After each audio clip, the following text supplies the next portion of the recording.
Guess what? Real Talk with Monica is having a special appearance tonight. You heard, guys. And guess what? It's about, you better know about mental health, guys. This is going to be a fantastic show, guys, that I'm totally excited, guys. We have guest Louise Davis and then also Dr. Cat Ford. But before we begin tonight's show, I want you to introduce you to my RTWM staff, guys. I'm excited. And guys, this is one portion of my staff. But I want you to get excited, guys, because Real Talk with Monica want to hire people so we can grow our brand. Because our goal is to be nationally syndicated show right out of VA. That's right, we got big things. In order for me to do it, we need to have a staff, and Real Talk with Monica's building that staff. We had our casting call on May the 14th at the Northern Room on 1211 North Laburnum Avenue, Richmond, Virginia. So part of my staff that I grew was two wonderful ladies that's here tonight that you're going to meet. My first one to my right is Lisa Clack. Welcome to Real Talk, Lisa. Thank you, Monica. Thank you so much for having me. My name is Lisa Clack, and I'm here from Richmond, Virginia, and I am so excited to be a part of Real Talk with Monica. Man, I'm excited. And guess what? I got another Lisa. Yes, right, man. Lisa Hewitt. And this girl is going to be a fitness pro when I finish with her. So she's on my staff. Welcome to Real Talk, Lisa. Thank you so much, Monica. Again, my name is Lisa. I'm also from Richmond, and I'm super excited about being here.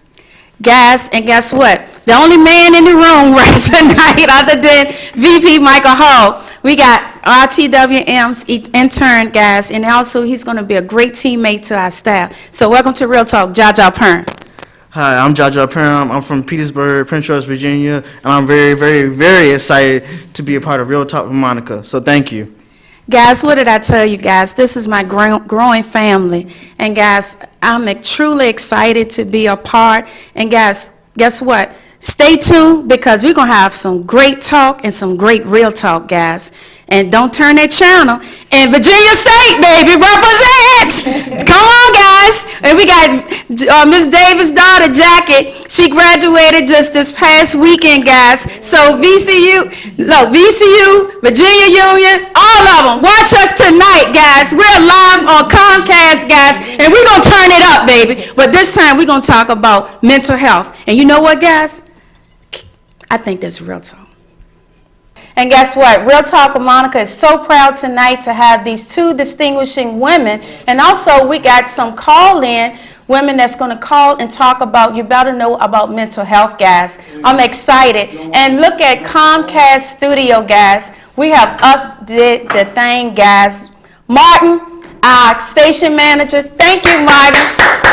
You have gave us a beautiful set, guys. And look at my Real Talk with Monica banner that I got from Marco Harris.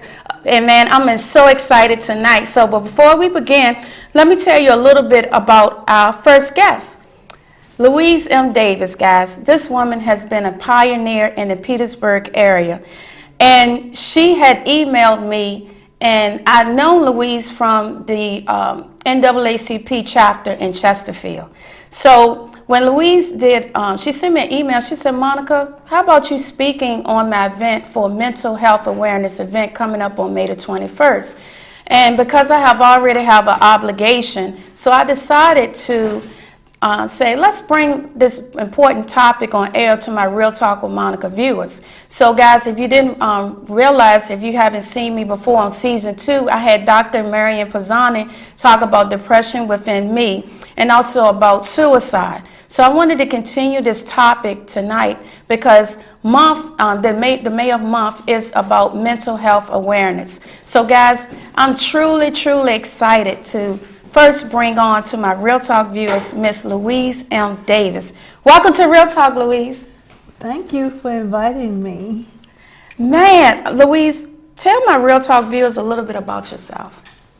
That's a long story. We'll be here all night. Yeah, just a brief. Yeah. Well, I moved to Virginia in around 67. Okay. I got my GED, and I ended up going to Virginia State University. It was college back those days. Okay. And so I graduated from there, and I had planned on opening up a beauty college. Never got around to it. So I went to work at Fort Lee, and I worked there 17 years and then retired. Wow. And in reading your bio, how did a woman come from Chattanooga, Tennessee, Cincinnati, and all the way down to Richmond, Virginia? My mother lived in Richmond, Virginia. Okay. And I wanted to go back to school because I wanted to open up this beauty school. Right. Oral beauty school is what I was going to open up. But things didn't work out that way. Well, you know what? I think it did because you wrote an astounding book about mother's prayers. Guys, if you don't, you can catch it. And Louise is going to share where you can find this great book. Louise, tell my viewers a little bit about why did you write this book? I have a son named Alexander. He was diagnosed paranoid schizophrenia when he was around 17 years old. Wow. And I have a lot of problems with talking to people about mental health. I mean, your officials, Right. they ignore you Wow. and you be trying to get help. And actually, I really got mad at Central State Hospital. It boiled down to it. Yeah. Because they sent Alexander home. And I told them I didn't have nowhere to send him, but I would let him stay with his brother in my house on Washington Street. Right. Well, Alexander, we came there for a 2-week visit, Wow. trial rather. And then he went back to Central State, and the doctor said, oh, everything was fine. But he told the doctor not to send him back to Central State because his brother was threatening him. I didn't know all this until after he had killed his brother. Oh, wow. So, When did it happen when he killed his brother? 1996. Oh, wow. And in fact, that day, the night before he killed his brother, he went to Church's Chicken and tried to take over, said it was his store. The police arrested him, but they let him go. They let him He go. also had went to his social worker. Now, he was so excited, hostile, that she was scared to sit in the same room with him. Oh, wow. He begged her to send him somewhere else to stay. She said, well, I don't have nowhere to send you. So she sent this paranoid schizophrenia person out on the street to stay with a brother that he says threatening him. And that night he ended up killing his brother. So when I found out all this, I got really mad at Central State. Wow. And I just decided I would write about it. You write about it, and you Yes. pour all your soul and heart in it. Oh, most definitely. And one thing that I like what you wrote at the introduction, beginning of the book, it says, dealing with mental ill is very challenging, and I learned many lessons over the years. An important thing to remember is never to argue, talk loud, or become aggressive with the mentally ill person, because when he or she is aggravated, keep your voice soft and calm, as arguing only makes them more hostile. Where do you learn that from? I don't know where I learned it from, but it's just something I know. Yeah. Back when I was in Cincinnati, I worked at a mental hospital for 4 years. Okay. And I know one night Alexander was very hostile, and I didn't know whether he was going to hit me or not. Wow. But I kept talking to him in a very soft voice, and finally I talked him down and got him back to Central State that night. Now, I think if I had been real hostile and hollered at him, he probably would have hit me. Yeah. So you don't aggravate a person when you like that. Yes. The more you holler, the worse he's going to get. They're going to get. So I think and people don't realize that you don't raise your voice at a person that's already disturbed. Yes, yes. And I don't think a lot of people realize that. Yeah, because I have seen it at times, Miss Louise, is that I've seen people yelling at you can see something's mentally challenged with them. They yell at them, they even talk. And I even went to a physician's office that was a psychiatrist, and even the treating people that was supposed to take them to their doctor's appointments, they're yelling at them and talking to them like a dog. And that's not the right way to do it. No, Yes. no. Yes. So how did you deal with this personal tragedy of your son and dealing with this mental illness? Well, you know, when when Alexander killed Enrico, Yes. I think my house has about 20 windows in it, and in each window I had it covered with a size of Central State. Him and his social worker killed my son. Yes. And, you know, I mean, somebody told me, said, you know, you going to get in trouble. I said, well, okay, let it come. Because I was so angry. And I put red bowls around the house. Oh, yeah. So I don't know, I just I don't know really how you know what, I tell you what kept me together was God. Yes, I'm glad you said that. That's where I That's got. what really kept me together with my faith in God. And actually, that's what kept me my whole life, from my Yes. childhood on up, because I joined church when I was 5 years old. Right. So I always consider myself as being a Christian, even though I didn't live a perfect life. Right. Because, you know, when you're a teenager, Okay. you know, you kind of backslide a little bit. Yeah. But I don't know, it's been and even now, Alexander has served, they gave him 10 years for killing his brother. And then he wrote me, said that he'd been sexually molested in the prisons. And I wrote everybody, I wrote the governor and everybody, and nothing ever came of that. But then this lady wrote, put a piece in the paper about what can mother do when she can't help her mentally ill son. And this lady replied back about they do get raped. They take advantage of the mentally ill in the prison. And she said, believe it or not, maybe I shouldn't say it, but believe it or not, she had it written in the paper.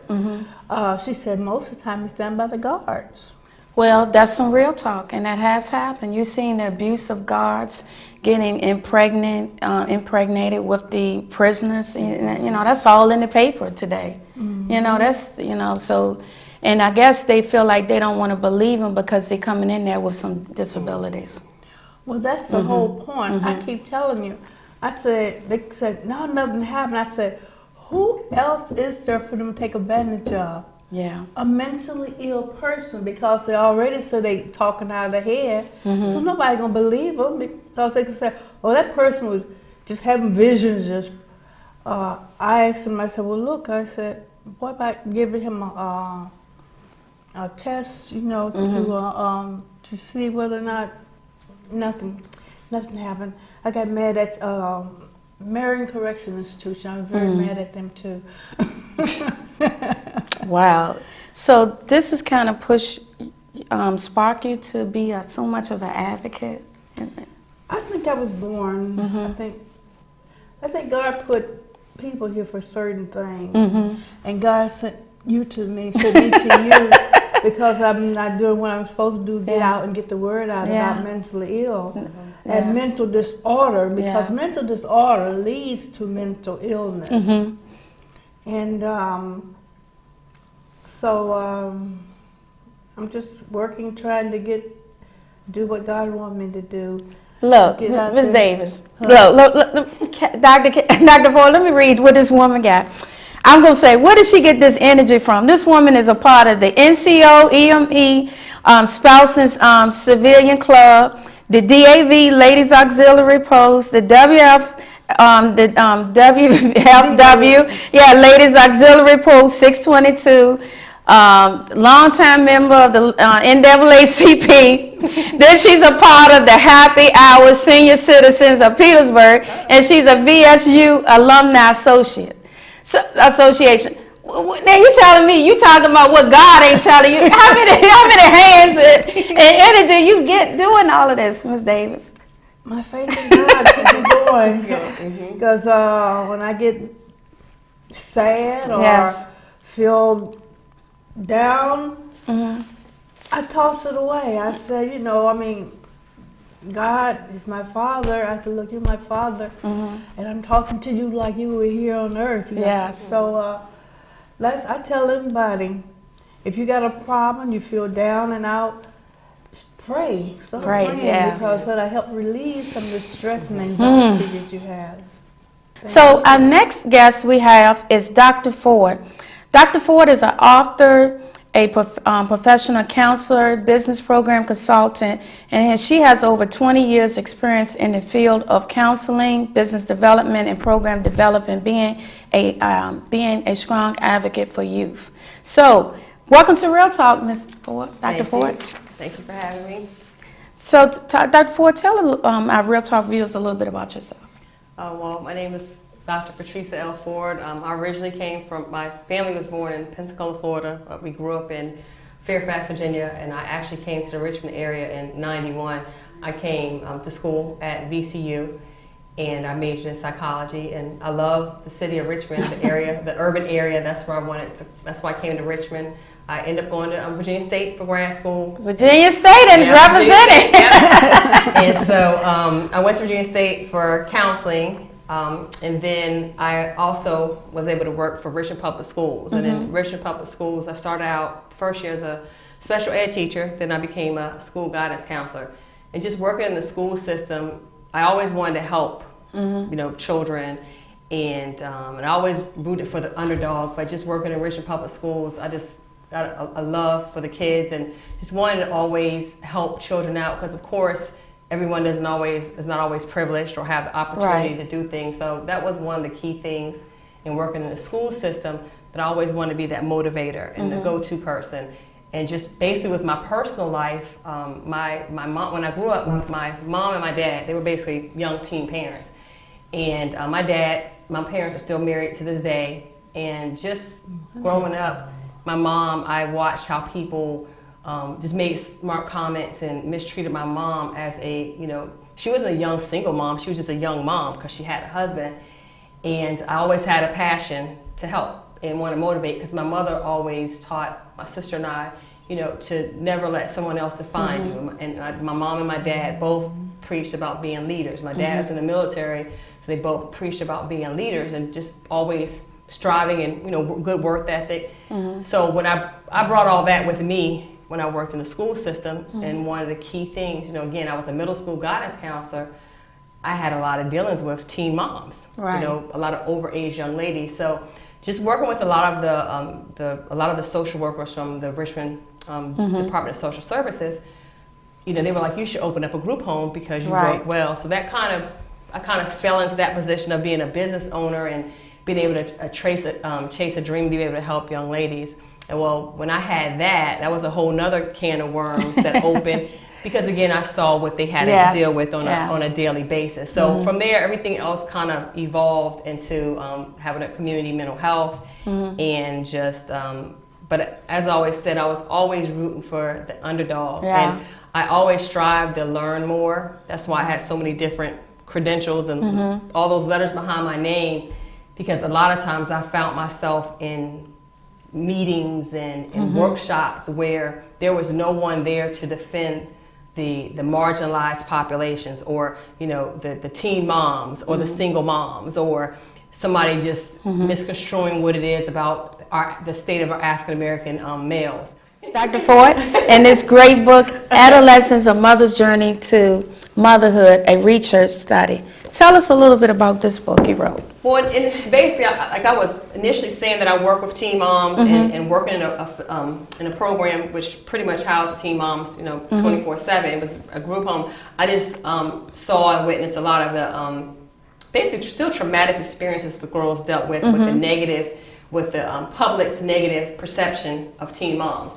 And so, and I realized that people didn't understand what it was that these young ladies was going through. They were still teenagers, so, but then you had adults telling them, I need you to act like you need to be a responsible mother, you need to be a responsible parent, you need to act like a responsible adult. Well, if you're 16, and even though you gave birth, it doesn't still mean that you have the mental capability to be a responsible adult. Yes. So I did the study, it was a qualitative study where I interviewed 12 teen moms.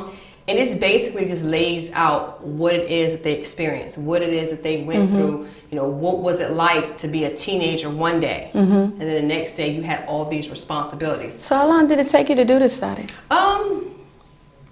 Probably like about a year and a half Okay. or so, and you know, it was kind of hard for me at first because, you know, by trade I was a counselor. Yes. And then I had to put on a researcher hat, and I, you know, listened to the girls and their mental health issues. Some of them wasn't diagnosed, and you know, I'm listening to all the symptoms, and I had to make sure I didn't go into therapist mode when dealing with it. But you know, the girls were very open and shared a lot. And the biggest part about my book, the reason why I wrote it, is for people who come in contact with, you know, not just teen moms, but single moms. Here's a resource guide that you can use to learn what it is these young ladies go through. And a lot of them suffer mental health issues. A lot of them suffer from domestic violence. Wow. And and a lot of it goes untreated. So when the mom is dealing with this, guess who gets the brunt of all that? Right. The child. The child.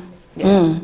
So tell me another thing. Do you have any success stories you want to share in the book? Well, I consider, Yeah. you know, this is my passion of working with young moms. You know, that was a success. You know, the program that I provided for the last 11, years, the residential group home, was a success because I still to this day, you know, talk to those young ladies. I can say a success was for me to be able to follow a passion and a dream, and you know, being able to use some of my God-given talent of being able to help and heal individuals and inspire. You know, I consider that a success because I was able to do that like every day, even though I had 12 different things going on. I was just like even Davis and everybody, you know, with my sorority, you know, Delta Sigma Theta, you know, all these different. Look, she's a part of this too. Yeah. You a Delta too?